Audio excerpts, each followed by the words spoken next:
নতুন কিছু আঁকতে এবং নতুন কিছু বানাতে আমার বরাবরই ভীষণই ভালো লাগে।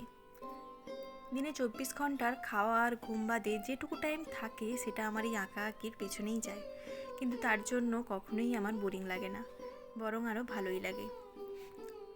কিছুদিন আগে পিন্টারেস্ট ঘাঁটতে ঘাঁটতে হঠাৎ করে এই মিরর আইডিয়াটা চোখে পড়ে, আর তখন থেকেই ভেবে রেখেছিলাম যে আমিও একদিন এই সুন্দর মিররটা বানাবো। কিন্তু এটা ওটা আঁকতে আঁকতে এই কথাটা মাথা থেকে একদম বেরিয়ে গেছিলো। তাই আবার সেদিনকে ঘর গোছানোর সময় হঠাৎ করেই এই পুরনো আয়নাটা চোখে পড়ে, তাই আবার সেই কথাটা মনে এলো। আর তখনই আর বেশি দেরি না করে বসে পড়লাম এই সুন্দর মিররটা বানাতে। আর এটা বানানোর জন্য যা কিছু প্রয়োজনীয় সরঞ্জাম সমস্ত কিছুই আমার কাছে ছিল, তাই বানাতে কোনো অসুবিধাতে পড়তে হয়নি। এখানে আমার লেগেছে মোল্ডেড ক্লে এবং ব্ল্যাক আর গোল্ডেন কালার। প্রথমে এখানে মোল্ডেড ক্লে দিয়ে নিজের পছন্দ মতো ডিজাইন করে নিয়েছি এবং তারপরে এখানে পুরোটাতে ব্ল্যাক কালার দিয়েছি, এবং ব্ল্যাক কালারটি দেওয়া হয়ে গেলে একটু কালারটা শুকিয়ে গেলে তার উপরে এখানে স্পঞ্জে করে গোল্ডেন কালার নিয়ে এইভাবে ডিজাইনের উপরে দিয়ে দিচ্ছি। এটা দেখতে কিন্তু ভীষণই সুন্দর লাগছে। আপনাদের কেমন লাগলো অবশ্যই জানাবেন।